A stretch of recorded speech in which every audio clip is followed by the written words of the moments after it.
Hello friends, welcome to Vino smart home tips. வீட்டுக்கு தேவையான யூஸ்ஃபுல்லான டிப்ஸ் எல்லாம் தெரிஞ்சுக்கிறதுக்கு நம்ம வினோ ஸ்மார்ட் ஹோம் டிப்ஸ் சேனலை சப்ஸ்கிரைப் பண்ணி வச்சுக்கோங்க.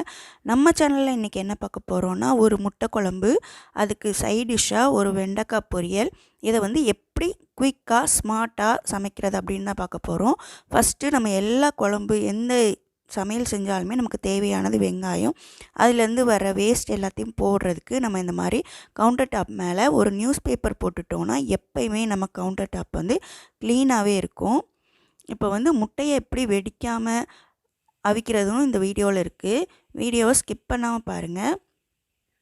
இப்போ நம்ம முட்டையை அவிச்சு எடுத்து வச்சுருக்குறோம். இன்றைக்கி முட்டையை குக்கரில் தான் எடுத்து வச்சுருக்கிறேன். அதை வீடியோவில் காட்டுறேன் பாருங்கள். இப்போ நம்ம கடுகு போட்டுட்டு வெங்காயம் கருவேப்பிலை போட்டு வதக்கும் போது முட்டை குழம்பு எந்த குழம்புனாலும் அந்த கருவேப்பிலையோட வாசனை நல்லா அந்த குழம்புலையே உங்களுக்கு நல்லாயிருக்கும். இதை போல் லைட்டாக வதங்கினதுக்கப்புறமா தக்காளி சேர்த்துக்கலாம். இதோட அளவு எல்லாமே உங்களுக்கு நம்ம வீடியோவோட ஃபஸ்ட்லேயே கொடுத்துருக்குறேன், பார்த்துக்கோங்க.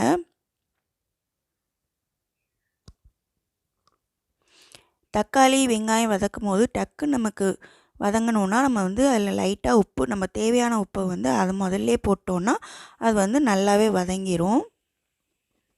இது மஞ்சள் போட்டுக்கலாம்.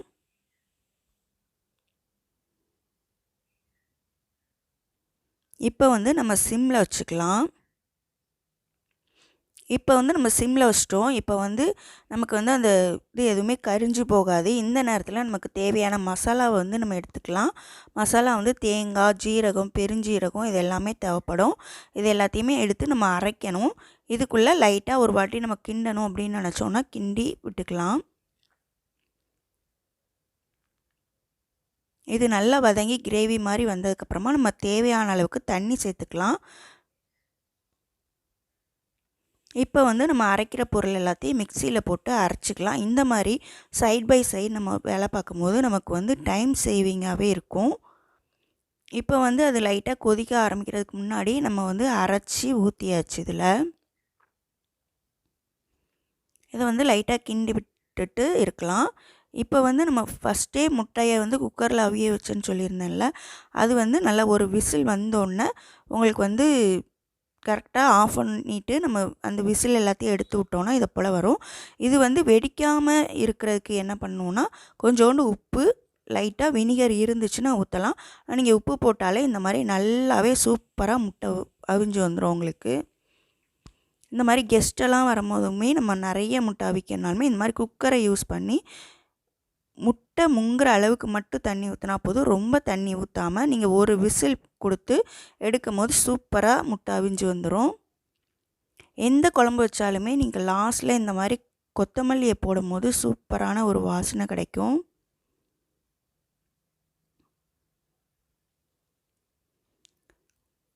குழம்பு நல்லா கொதிக்க வச்சுட்டு அதுக்கப்புறம் கொஞ்சம் நேரம் நல்லா சிம்மில் வச்சாங்கன்னா அதில் உள்ள நம்ம எண்ணெய் ஊற்றினோம்ல, அந்த எண்ணெய் எல்லாமே மேலே வந்துடும்.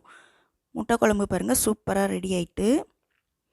இப்போ நோ காஸ்ட் ஆர்கனைசர்ஸ் எப்படி ரெடி பண்ணுறது அப்படி பார்க்கலாம்.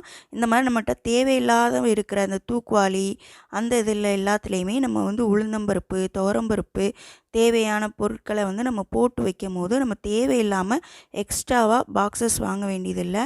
இந்த மாதிரி நெய் பாக்ஸஸ் இந்த மாதிரியெல்லாம் நம்ம ரீயூஸ் பண்ணும் போது நமக்கு வேஸ்ட்டாக செலவாகாது.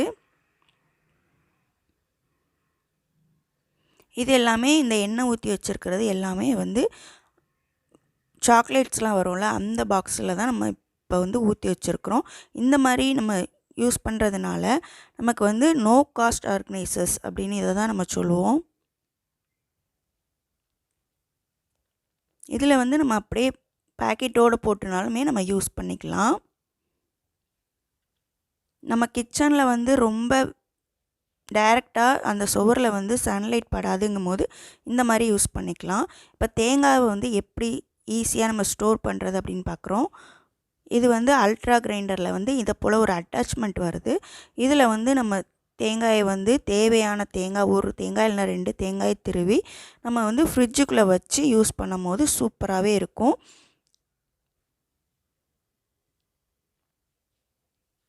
இது அல்ட்ரா கிரைண்டர். அல்ட்ரா கிரைண்டரில் எல்லா மாடலுக்குமே நம்ம இந்த மாதிரி யூஸ் பண்ணிக்கலாம். அல்ட்ரா கிரைண்டர் வந்து ரொம்ப ஹீட் ஆகாது. இந்த மாதிரி மாவு பிணையிற அட்டாச்மெண்ட் எல்லாமே இருக்குது. அடுத்தடுத்து வர வீடியோ விலாகில் வந்து நான் வந்து அதை அட்டாச் பண்ணுறேன். இப்போ வந்து நம்ம முட்டை குழம்பு வச்சோம்ல, அதுக்கு வந்து சைட் டிஷ்ஷாக வெண்டைக்காய் வந்து பொரியல் பண்ணலாம். வெண்டைக்காய் வந்து எப்படி வழுவழுப்பு இல்லாமல் பொரியல் பண்ணுறதுன்னு தான் இந்த வீடியோவில் நம்ம பார்க்க போகிறோம். ஸ்டோரேஜோட டிப்ஸும் காட்டுறேன். இதை போல் நம்ம வெட்டி எடுத்துகிட்டு ஒரு கொஞ்சோண்டு வெண்டைக்காய் வந்து நமக்கு தேவைப்படும். ஒரு 1 வீக்கு கழித்து நம்ம யூஸ் பண்ணுற மாதிரி இந்த வத்த குழம்பு புளிக்குழம்புலாம் வைக்கிறதுக்கு தேவைப்படும். நம்ம எடுத்து வைக்கும் போது எப்படி அதை ஃப்ரெஷ்ஷாகவே சேவ் பண்ணுறது அப்படின்ட்டு சொல்கிறேன்.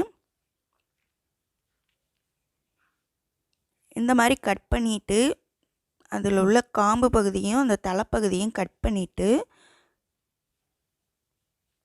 அப்படியே முழுசாகவே நம்ம வச்சிடணும். ஒரு ஏர்டைட் கண்டெய்னரில் டிஷ்யூ பேப்பர் இல்லைன்னா காட்டன் கிளாத் இருக்கும்ல, அதை வந்து சுற்றி அப்படியே வச்சிட்டோன்னா உங்களுக்கு வந்து 1 வீக் கழித்து நீங்கள் பார்த்தாலும் அதே போல் ஃப்ரெஷ்ஷாகவே இருக்கும்.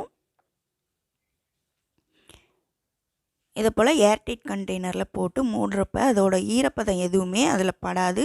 நம்ம வந்து இதை போல் நல்லா சூப்பராக இருக்கும். நம்ம வந்து இதை இந்த புளிக்குழம்பு அந்த மாதிரி வைக்கும் போது இந்த போல் நம்ம யூஸ் பண்ணிக்கலாம்.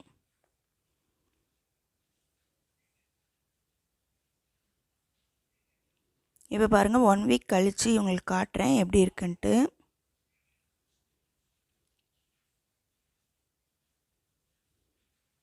இதே போல் நம்ம நிறைய காய்களை வந்து காம்பு பகுதியை மட்டும் பாவக்காய் அதுக்கெல்லாம் நம்ம வந்து இந்த காம்பு பகுதியை மட்டும் எடுத்துகிட்டு வைக்கும் போது அது ரொம்ப நாள் ஃப்ரெஷ்ஷாகவே இருக்குது. இப்போ வாங்க வெண்டைக்காய் எப்படி பொரியல் பண்ணுறதுன்னு பார்த்துடலாம். இப்போ வந்து எண்ணெய் கடுகு போட்டுக்கலாம். இது வந்து ரொம்பவே ஈஸியாக இருக்கும். நீங்கள் வந்து ஹை ஃப்ளேமில் வச்சு கடுகு போட்டு இந்த வெண்டைக்காயை வந்து ஹை ஃப்ளேமில் வச்சு நம்ம வதக்கும் போது அதுலேருந்து அந்த வழுவழுப்பு தன்மை வராது. கொஞ்ச நேரம் நம்ம வதக்கிட்டே இருக்கணும் ஹை ஃப்ளேமில். அப்போனா உங்களுக்கு அடியும் பிடிக்காது, வழுவழுப்பு தன்மையும் வராது. இதை போல் கொஞ்சம் பெரிய பாத்திரமாக எடுத்துக்கும் போது அதோட எல்லா வெண்டைக்காயுமே கீழே உங்களுக்கு படுற மாதிரி இருக்கும் போதுமே உங்களுக்கு வந்து வழுவழுப்பு தன்மை வராது. இல்லை நீங்கள் சின்ன பாத்திரத்தில் வைக்கிறீங்கன்னா கொஞ்சோண்டு லெமன் ஜூஸ் ஊற்றிக்கிட்டிங்கனாலும் வராது. ரொம்பவே டேஸ்டியாக இருக்கும். இது வந்து இந்த வெண்டைக்காய் பொரியல்லாம் நம்ம செய்யும் போது நமக்கு வந்து ரொம்ப ஈஸியாக வேலை முடிஞ்சிடும். இப்போ பாருங்கள் கொஞ்ச நேரத்துலேயே வதங்கிடுது. இதுக்கப்புறமா நம்ம வந்து சிம்மில் வச்சுக்கலாம் அடுப்பை. இதுக்கப்புறமா நம்ம வைக்கும் போது அது ஒன்றும் ஆகாது. தேவையான அளவு உப்பு இப்போ போட்டுக்கலாம்.